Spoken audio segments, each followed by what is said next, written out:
Hey friends, and welcome to our collectible guide for Sign of Silence, 4-person co-op horror survival game on the PC. This guide and map was made in collaboration with Sparrow DBD on Twitch. His links will be in the description below, along with our map. Within the map of Sign of Silence is 23 journal entries that tell the lore of the forest that you're trying to escape. This guide and this map will help you track down these journals and discover just what's going on here at the forests around Danwell. There are 5 categories of the journal. 13 pages of Danwell history, 4 pages on the Sprouter enemy, 4 pages on the northern forest where the witch tree resides, 1 page on the church, and 1 page on the radio tower. Let's get to hunting, starting with Danwell history pages. These will be in numerical order and not in order of convenience, so please make sure to note that this is not the optimal path and there may be backtracking. The first page is right before the house you encounter. If you follow the main path from the car accident, the journal will be nailed to a post with a skull above it right before the first house. The second page is along the southern path.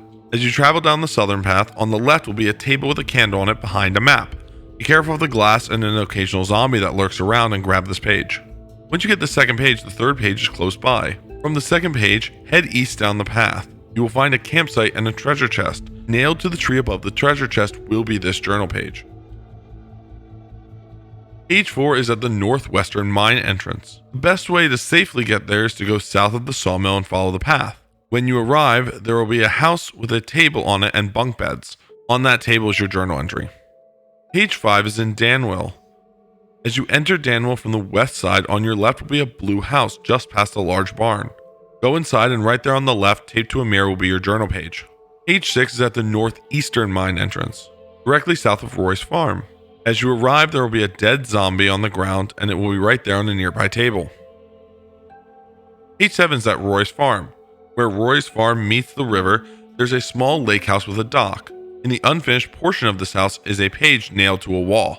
Page 8 is in the fishing village all the way to the south. As you enter the village, you will find the map board. The building behind it, on the left side is a little alcove, and right there on the counter is the journal.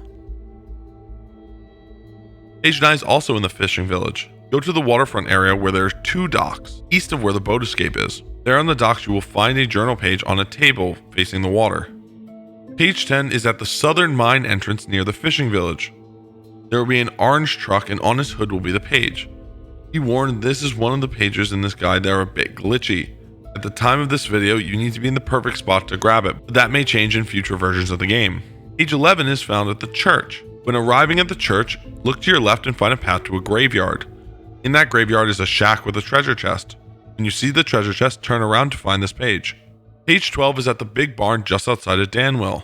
Go inside, find the ladder and climb to the second level. Once there, carefully go across the roof to a desk. On top of that desk will be page 12. And finally, page 13. Behind the house that contained page 8 is a shack. If you go inside that shack and look to your left on the table will be the final page of Danwell history. Moving on to Sprouters. The Sprouter journal pages are all in the same house. Specifically, the blue house that contained Danwell history page 5.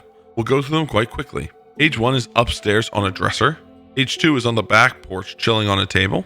Page 3 is the locked cabinet in the living room. And the final page is on the kitchen table by the window. Northern Forest has 4 more pages for you to find.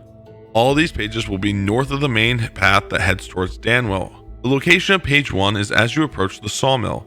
On your left, you will see a dark little house just north of the main path. On an outdoor table, you will see a journal page interaction. At the time of this video, this page is glitched where that you cannot actually see it. However, it is there, just look for the interaction prompt. Page 2 is one of the harder ones to find in this game. In order to find the second page of Northern Forest, you must go north of the sawmill and follow that path going northeast until you find a bridge with a light and a signpost. Nailed to that signpost is Northern Forest journal page 2. Page 3 and 4 are in the same area, an area we will call the Forest House. Starting at the forest map, you can go to the boarded out house on your right. While the door seems to have wood in front of it, it still opens. Enter the house there, and on your left will be the journal. Page 4, start again at the forest house map and turn around.